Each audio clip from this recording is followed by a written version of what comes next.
It's been a long while since our last Starfield breakdown, and one of the things I've somehow never truly broken down on my Starfield focused channel is the outpost building part of the showcase, something which I am very excited for. But with Starfield Direct being just a mere few weeks away and I am so hyped, there is no doubt in my mind that we are about to get a whole load of new information, especially on outpost building.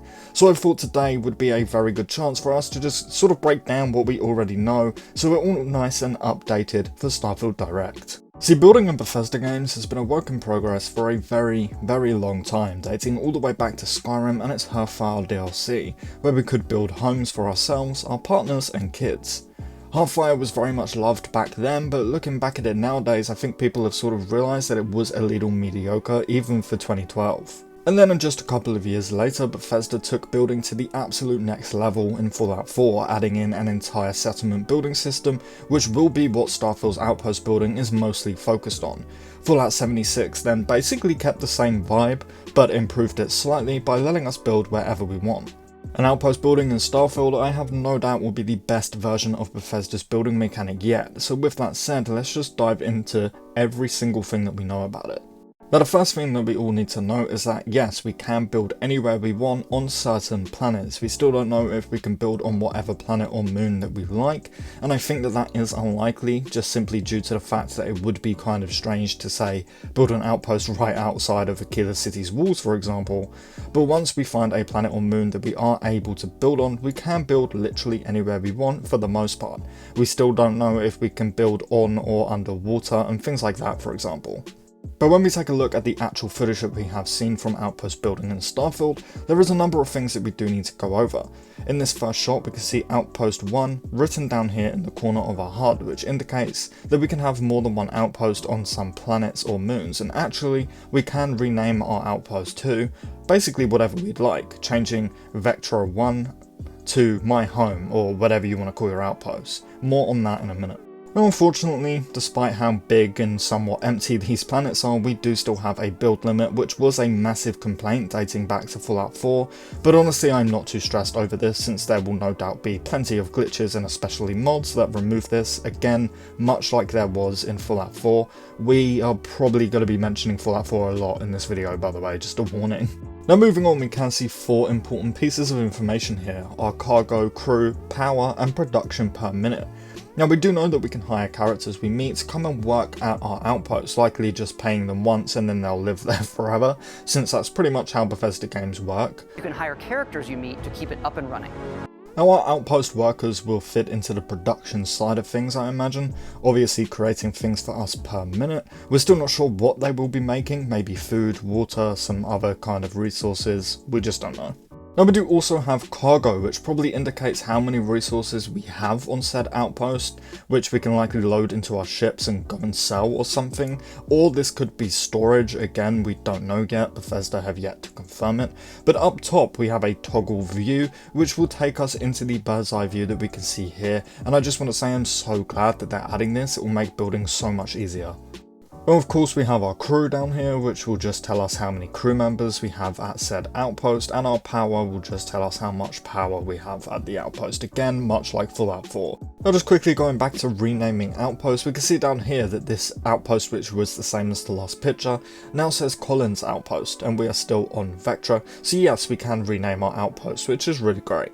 Now up top we can see that the outpost airlock requires aluminium. Yes, that's how we British people say it, we say it differently, let's just all move on. And iron. Going all the way back to the opening of the Starfield showcase, we can see footage of us mining iron with the weapon known as the cutter, which will be our primary mining tool. So it does seem that iron will be a big part of building, likely as important as wood or still was in Fallout 4 for those of you who have played it. Now moving on, we can see a section for variants, which likely will change the types of what we are building.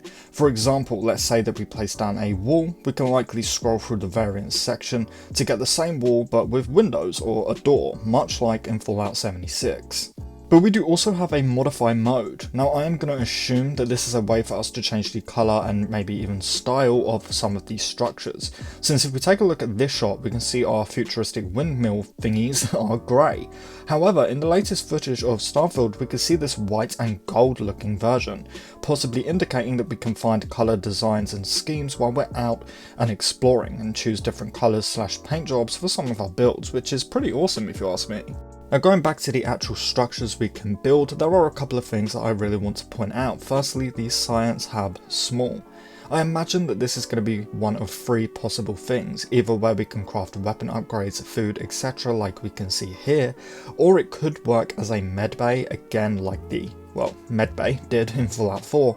The thing I'd like this to be the most is a place for us to experiment and study the various alien resources and creatures that we know will feature in Starfield, but again Bethesda haven't confirmed anything, so that is just speculation on my behalf. Now down below we do have a watchtower, which I think proves that our outpost will get attacked by said alien creatures that I just mentioned, or maybe the Crimson Fleet or something. We will likely be able to assign our workers to the watchtower to build up our defences again, like we can in Fallout 4. However, we don't have a defense section shown anywhere in this footage, so maybe I'm wrong on that front. And lastly, we can see that we can in fact store some structures in our outpost if we want to, remove them but not scrap them, once again the same as Fallout 4. Now one of the only few robots that we have seen in Starfield, despite knowing that there will be a lot of them in the game, is this little weird one here in our outpost. It's difficult to say exactly what he or she does. It kind of looks like a trash can on wheels, but it's cool that we can have them on our outpost, I guess. Honestly, I think most of what we see here you'll already know if you've played Fallout 4 or Fallout 76. There's not really anything new here except some names have changed and such. So that is pretty much everything that I wanted to break down and cover. Again, there's nothing really too new here, not much else I can really go over without diving into crazy speculation theories. Again, look, if you've played Fallout 4 or even Fallout 76 like I imagine most of you have, then you'll already know all of this stuff and how it works. For my first playthrough, I'm really hoping to build myself an outpost home on a heavy snow planet, sort of like this picture that we can see here, so let me know in the comments what kind of planet or moon you want to build your first outpost on.